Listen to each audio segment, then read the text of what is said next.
বিসমিল্লাহির রহমানির রহিম। তারাগনিয়া মাধ্যমিক বিদ্যালয়ের অনলাইন ক্লাসে সুপ্রিয় শিক্ষার্থীবৃন্দ, সকলকে আসসালামু আলাইকুম। আসলে দীর্ঘদিন এই করোনা পরিস্থিতির কারণে আমাদের ক্লাস বন্ধ ছিল। বন্ধ থাকার পরে আমরা সীমিত পরিসরে হলেও অল্প কিছু ক্লাস আমরা নিয়েছিলাম। তো যাই হোক, আল্লাহ সুবহানাহু ওয়া তাআলার আবার হয়তো বা আরও কোনো একটা নিদর্শন, যার কারণে আবার আমাদের সেই অনলাইন ক্লাসে ফিরে আসতে হচ্ছে। তো আশা করি, দোয়া করি সবাইকে বাসায় থাকো, সুস্থ থাকো এবং সুন্দরভাবে একটু পড়াশোনা করো। কারণ হয়তো বা আর আমরা ক্লাসে উপস্থিত হয়ে ক্লাস নিতে পারবো কি না বা ক্লাস করতে পারবো কি না এটা বলা মুশকিল। কেননা এখন শুরু হয়ে গেল সেই ওমিক্রন ক্রমের একটা প্রভাব যে চলছে। এর আগে ডেল্টা ভার্সন ছিল, আবার ওমিক্রন ভার্সন, যদিও এটার প্রভাবে ক্ষতিগ্রস্ত হওয়ার সম্ভাবনা কম, বাট ছড়াচ্ছে দ্রুত, যার জন্য এটা নিয়ে আমাদের একটু ঝামেলা করতে হচ্ছে। এর জন্য সরকারের সিদ্ধান্ত মোতাবেক আমরা এখন সশরীরে ক্লাস বন্ধ করে আমরা অনলাইন ক্লাসের ক্ষতি হচ্ছে। তো আমরা চেষ্টা করব প্রতিনিয়ত এই আমার ক্লাসটা, বিশেষ করে আমি চট্টগ্রাম ক্লাসে হিসাব বিজ্ঞান এবং ফিনান্স, এই দুইটা সাবজেক্টের নিয়মিত আমি অনলাইন ক্লাস নেব এবং তোমরা চেষ্টা করবো আমার ক্লাসগুলো একটু মনোযোগ সহকারে দেখা। আর পার্সোনালি যদি কোনো প্রবলেম হয়, আমাকে যদি কোনো কিছু বুঝতে না পারো তাহলে আমাকে ফোন দিতে পারবা। আশা করি তোমাদের কাছে সবার কাছে আমার নাম্বার আছে, ফোন দিতে পারবা। স্যার, আমি এটা বুঝতে পারছি না, আমি চেষ্টা করবো তখনও সেটা সুন্দরভাবে বোঝায় দেওয়া। তবে ক্লাসগুলো সুন্দরভাবে মনোযোগ সহকারে যদি তোমরা দেখো তাহলে অবশ্যই ভালো কিছু করতে পারবা। আর আমি যেহেতু তোমাদের ক্লাসে জাবেদা পর্যন্ত করাচ্ছিলাম, কয়েকদিন বলেছিলাম যে খতিয়ান করাবো, খতিয়ানের একটা ক্লাসও নিয়েছিলাম। নেওয়ার পরে আজকে হয়তোবা যদি তোমরা উপস্থিত থাকতে তাহলে হয়তোবা আমার গতকালকে থেকে আজকে পর্যন্ত প্রায় খতিয়ানটা শেষ হয়ে যেত। তো যাই হোক, এখন থেকে আমি অনলাইনে ধারাবাহিকভাবে ক্লাস নেব। তো তোমরা একটু মনোযোগ সহকারে এবং ধৈর্য সহকারে ক্লাসগুলো করবা। তো ঠিক আছে, আমরা শুরু করি।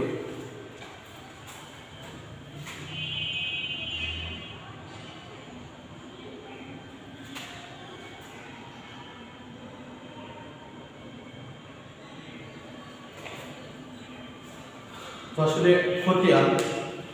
খতিয়ান শব্দটির ইংরেজি পরিশব্দ হচ্ছে লেজার। আর এই লেজার শব্দটি ইংরেজি লেজ শব্দ থেকে এসেছে।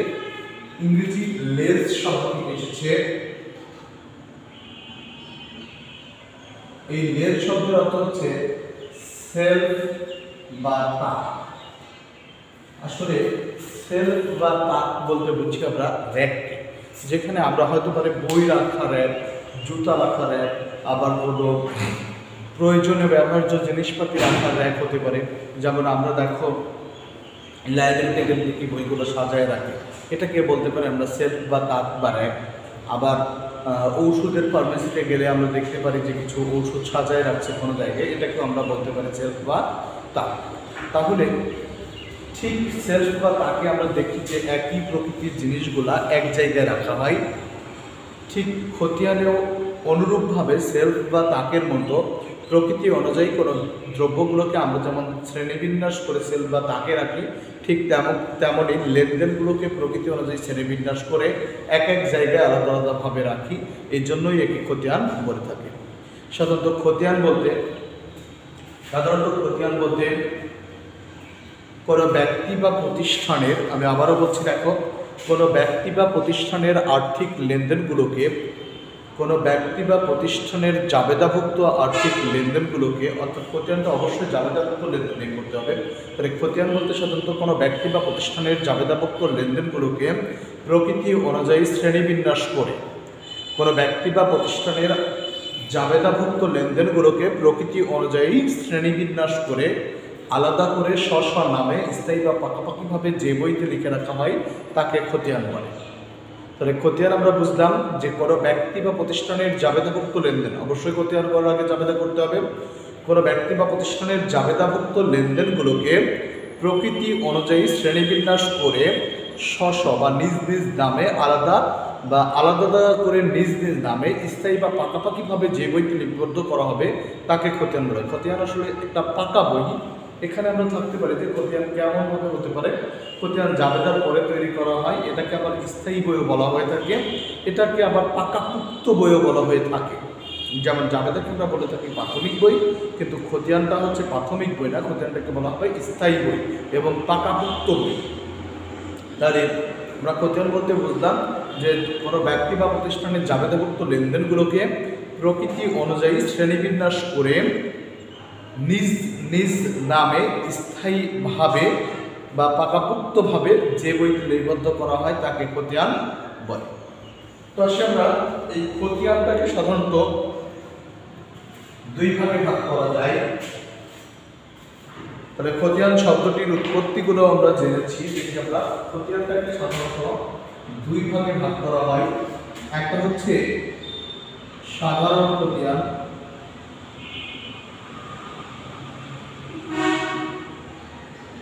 আরেকটা হচ্ছে সহকারী খতিয়ান।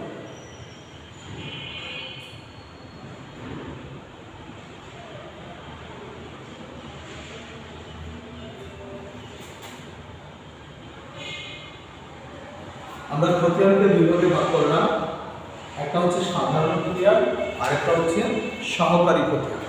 এখন সাধারণ খতিয়ানের ইংরেজি নাম হচ্ছে জেনারেল লেজার আর সহকারী খতিয়ানের ইংরেজি নাম হচ্ছে সাবসিডিয়ারি লেজার। তো আসলে আমরা খতিয়ান বলতে সাধারণ খতিয়ানটা যেমন কেমন, ধরে নিলাম আমরা পাওনাদার হিসেবে খতিয়ান করছি। এই পাওনাদার হিসেবে খতিয়ানের ভিতরে হতে পারে পাওনাদার রহিম,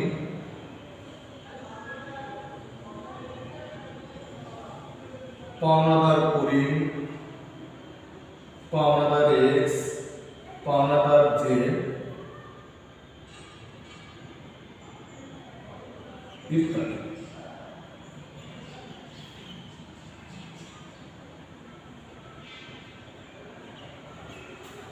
তোমরা পাওনাদার হিসাবে যখন খতিয়ান করব তখন আমাদের প্রতিষ্ঠানে যতগুলো পাওনাদার থাকবে সকলের নামই এখানে আসবে বা সকল পাওনাদারের হিসাবটাই সাধারণ খতিয়ানে ইনক্লুড হবে বা অন্তর্ভুক্ত হয়ে থাকবে।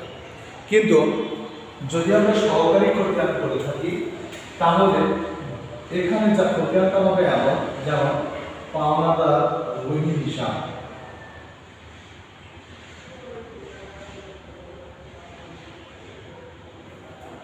তো যদি আমরা পাওনাদার রহিম হিসাবে খতিয়ান করি এখানে অন্য কোনো পাওনাদারের আর হিসাব আসবে না, শুধু পাওনাদার রহিমের হিসাবটাই আসবে। এই জন্য আসলে সহকারী খতিয়ান বা সাধারণ খতিয়ানের পার্থক্য আমরা বোঝাতে পারলাম। এই জন্য সহকারী খতিয়ান কাকে বলে, যেখানে শুধুমাত্র কোনো হিসাব, সাধারণ খতিয়ানটাকে বলি, সাধারণ খতিয়ান হচ্ছে একই জাতীয় সকল লেনদেনগুলো এখানে আনবে। আর যদি কোনো এই সহকারী খতিয়ানটা হচ্ছে সাধারণ খতিয়ানের একটা অংশ হিসেবে ব্যবহার করা হয়, অর্থাৎ একাধিক সহকারী খতিয়ান মিলেই কিন্তু একটা সাধারণ খতিয়ানের কাজ করতে থাকে। তাহলে আমরা খতিয়ানের শ্রেণীবিন্যাসটা বুঝলাম। এখন আমরা খতিয়ান তৈরির পদ্ধতিগুলো নিয়ে আলোচনা করব।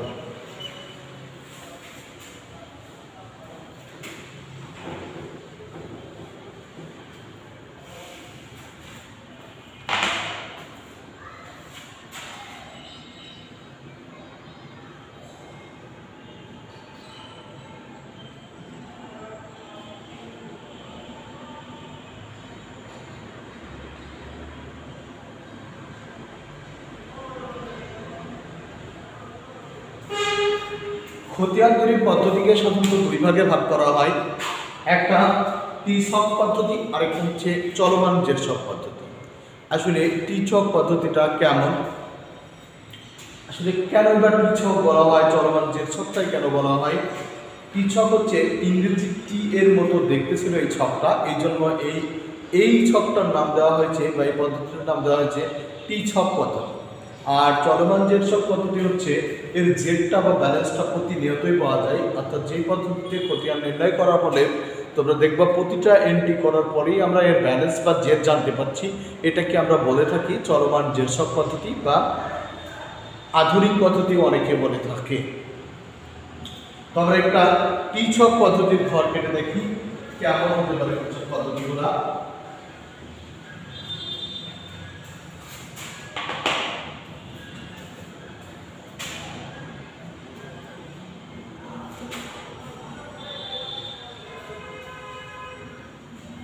দেখি আমরা আগে বলেছি ইংরেজি টি এর মতো দেখতে। দেখো স্বাভাবিকভাবে আমরা যদি মনে করি এটাকে, এটা অবশ্যই ইংরেজি বর্ণতে টি এর মতো দেখতে।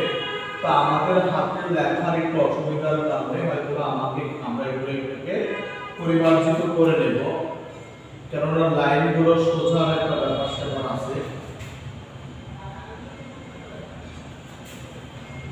আমরা একটা কোটিয়ানের ঘর কেটেছি, এটাকে আমরা বলবো যে পিছক কোটিয়ানের ঘর। তো আমরা দেখি পিছক কোটিয়ানটা এর নামগুলো কেমন হতে পারে। এটা হচ্ছে তারিখ বা ডেট,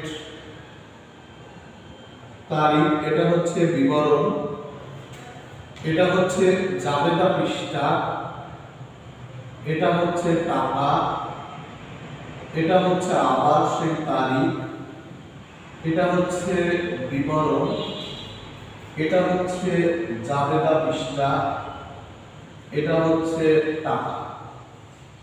একটু লক্ষ্য করি আমরা, টিচক খতিয়ানের ঘর করতে হলে অবশ্যই এই খতিয়ানের দুইটা পার্শ্ব পেলাম। দেখি আমরা একটা এই কেউ তারিখ বিবরণ জাবেদা পৃষ্ঠা টাকা, আবার তারিখ বিবরণ জাবেদা পৃষ্ঠা টাকা। আমরা দেখছি একই সিস্টেমের লেখা বা একই সিস্টেমের ঘরগুলো কিন্তু দুইটা পার্শ্ব পেলাম। এই জন্য আমরা টিচক খতিয়ানের দুইটা পার্শ্ব বলি। এই পার্শ্বটাকে নাম দিয়ে হচ্ছে ডেবিট পার্শ্ব, আর এই পার্শ্বটার নাম দিয়ে হচ্ছে ক্রেডিট। তাহলে টিচক খতিয়ান করার সময় অবশ্যই তোমাদেরকে এই ডেবিট এবং ক্রেডিট উপরে এই দুই পাশের নাম দিতে হবে যে কোনটা ডেবিট পার্শ্ব বা ডেবিট পক্ষ বা ডেবিট পাশ, আর কোনটা ক্রেডিট পাশ। তো আমরা এই হচ্ছে আমরা টিচকের খতিয়ানের একটি ঘর কাটলাম। আর নামটা লিখবো কেমন, ধরে নেব আমরা জনাব এক্স এর প্রথমে লিখবো হচ্ছে সাধারণ খতিয়ান, বই লিখতে ভালো হবে। তো আসলে এখানে তুমি ব্র্যাকেট উল্লেখ করে দিতে পারো যে টি সক পদ্ধতিতে, না উল্লেখ করলে সমস্যা নাই, কারণ যখন সারা খাতা দেখবে তখন অবশ্যই বুঝতে পারবে এটা কোন ছকের খতিয়ান, টি ছক না চলমান যে ছক, অঙ্ক দেখলেই বুঝতে পারবে। পরবর্তীতে আসি আমরা তারিখ। আমরা ধরে নিলাম এই সালের জন্যই বলি 2022 সালের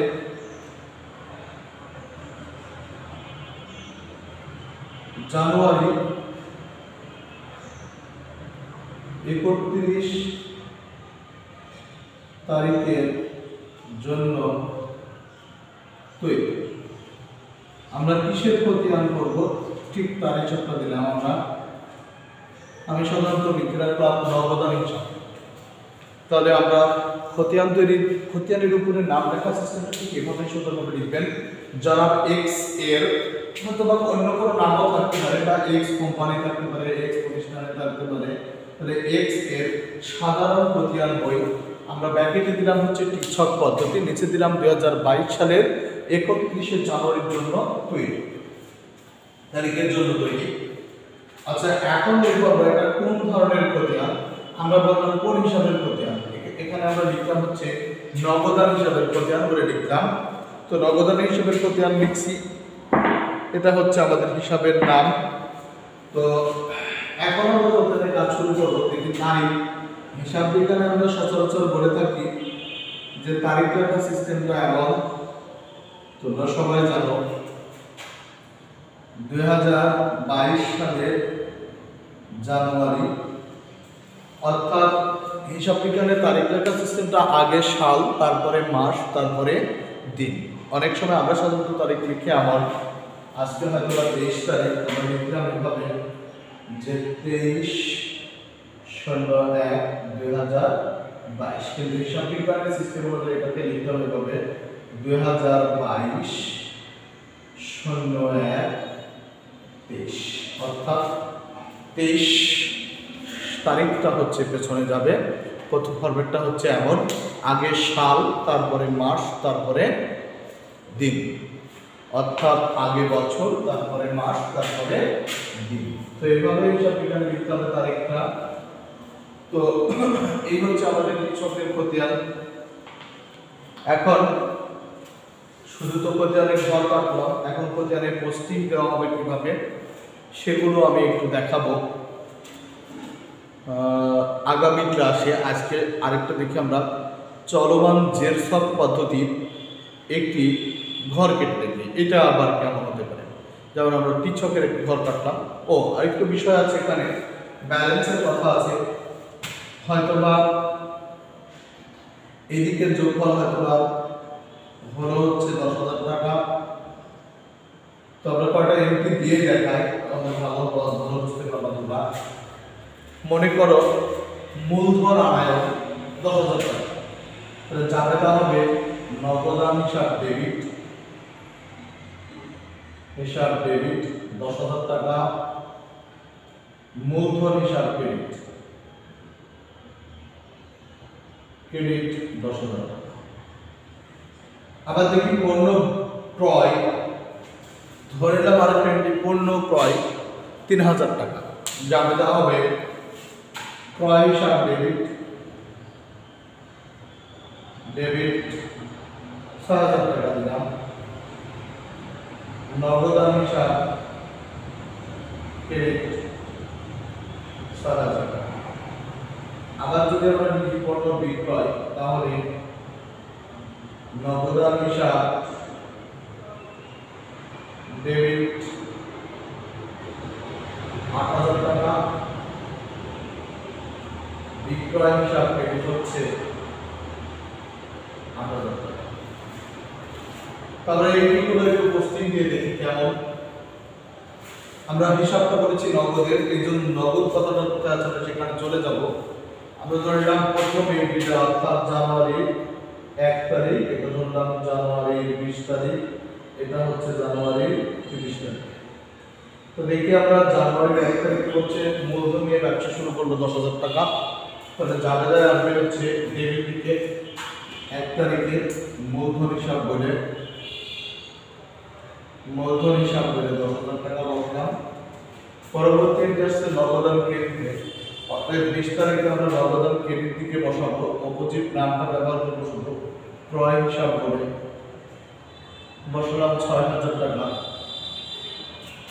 আবার দেখি আমরা জানুয়ারি 30 তারিখে আমরা ক্রেডিট আছে ডেবিট দিকে, 30 তারিখে অপোজিট নাম হচ্ছে বিক্রয় হিসাব, আছে আমাদের টাকার আমার কাছে 8,000। এখন আমাদের এন্ট্রিগুলো সব পোস্টিং দেওয়া হয়ে গেছে। এখন ফার্স্ট কাজ হচ্ছে আমরা দুই পাশে দাগ, আমাদের ফার্স্ট কাজ হচ্ছে দুই পাশে দাগ দেব। তো দিলাম দাগ দিয়ে এখন দেখবো যেই পাশটার যোগফল বেশি হয় আমরা সেই পাশে যোগ করব। তো যোগ করি, আমাদের এই পাশে যোগফল একটু দেখছি আমরা বেশি হচ্ছে, আমরা যোগ করলাম 18,000। তোমরা ক্যাপিটাল দিয়ে যোগ করে নিবা, এই যোগফলটা এই পাশে নিয়ে আনবো, উপর থেকে বাদ দিলাম, থাকলো হচ্ছে 12,000 টাকা। এই যে যেটা থাকলো এটাই হচ্ছে আমাদের ব্যালেন্স। আসলে এই ব্যালেন্স আমরা অনেক সময় চিন্তা করি যে ব্যালেন্স কোন দিকের ব্যালেন্স হলো কি হলো, যেই দিকে বেশি হয় সেই দিকের ব্যালেন্স হয়। আমরা দেখি ডেবিট দিকে যে বেশি হয়েছে অর্থাৎ ডেবিট ব্যালেন্স হয়েছে, বা ডেবিট দিকে যে দিকের যোগফল বেশি হবে সেই দিকের ব্যালেন্স সৃষ্টি হবে। তো আমরা বাদ দিলাম। এখন যেটার নাম, এটা আসলে তারিখটা দিয়া নিয়ে তোমরা অনেকেই হচ্ছে করে কনফিউজ করে যাও যে কোন তারিখটা দেবো। আমরা যেই মাসের অঙ্ক করবো সেই মাসের শেষ তারিখটা দেবো। যদি মাসটা হয় 31 তারিখ তাহলে আমরা 31 তারিখ দেবো, যদি মাসটা 30 হয় তাহলে 30 তারিখ দেবো, যদি ফেব্রুয়ারি হয় তাহলে 28 দেবো, যদি লিপিয়ার বছর হয় তাহলে 29 দেবো। তবে দেখি জানুয়ারি মাসটা আমরা জানি 31 দিনে, অতএব 31 তারিখ দিলাম জানুয়ারি। এখন এটার নাম দেবো হচ্ছে আমরা ব্যালেন্স সিডি। এই ব্যালেন্স সিডি বলতে পূর্ণরূপ হচ্ছে ক্যারিড ডাউন। ক্যারিড ডাউন বলতে নিচে নিতে হবে। আর অনেক সময় হয়তো বা ব্যালেন্স সিডি এর পরিবর্তে তোমরা সিএফও দেখতে পারো। সিএফ এর পূর্ণরূপ হচ্ছে ক্যারিড ফরওয়ার্ড। ক্যারিড ফরওয়ার্ড মানে সম্মুখে নিতে হবে, সামনের দিকে নিতে হবে। তো যাই হোক আমরা নিলাম সিডি। সিডি হবে পরবর্তী তারিখে হচ্ছে বিডি। বিডি হচ্ছে ফেব্রুয়ারির 1 তারিখে, লিখবো আমরা ব্যালেন্স বিডি। ব্যালেন্স বিডি হচ্ছে 12,000। তাহলে আমাদের এই যে একটা টিছক পদ্ধতিতে খতিয়ান তৈরি করার এবং খতিয়ানের পোস্টিং দেওয়া, খতিয়ানের ব্যালেন্স তৈরি করা, এগুলো আমরা শেখালাম। বিডি এর পুনরূপ হচ্ছে বট ফরওয়ার্ড, ওপর বট ডাউন, নিচে আনা হলো। এখানে এমনও হতে পারে বিডি এর পরিবর্তে তোমাদের বিএফও থাকতে পারে। তো বিএফ এর পুনরূপ হয় সেই ক্ষেত্রে বট ফরওয়ার্ড, সম্মুখ থেকে আনিত হলো বা সামনে থেকে আনা হলো। এই হচ্ছে আমাদের টিছক খতিয়ানের তৈরির পদ্ধতি এবং পোস্টিং দেওয়া পদ্ধতি, ব্যালেন্স করার পদ্ধতি। তোমরা বাসায় এই বিষয় নিয়ে আরও একটু চেষ্টা করতে থাকো। আমি নেক্সট ক্লাসে তোমাদের চলমান জেরসব পদ্ধতিতে একটি খতিয়ান আমি আবার তৈরি করে দেখাবো। আর এর মাঝে যদি কারোর, আবারও বলছি, মাঝে যদি কারো প্রবলেম হয় বা বুঝতে যদি কষ্ট হয়, তাহলে আমার সঙ্গে পার্সোনালি ফোনে যোগাযোগ করতে পারো। আমি অবশ্যই আবার তোমাদের একটু বোঝায় দেব। তারপরে যদি মনে হয় যে কোনো ক্লাসটা আবার নিতে হবে বা কোনো বিষয়ে যদি প্রবলেম ফেস করো, সেটা আমাকে জানালে আমি আবার সেই ক্লাসটা নেব তোমাদের। তো এই তো আজকের ক্লাস।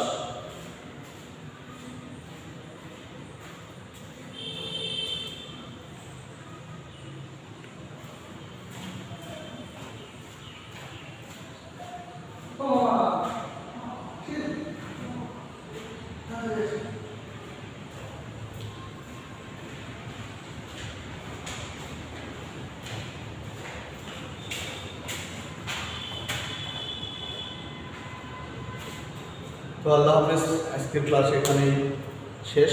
নেক্সট টাইম আবার দেখা হবে ইনশাআল্লাহ।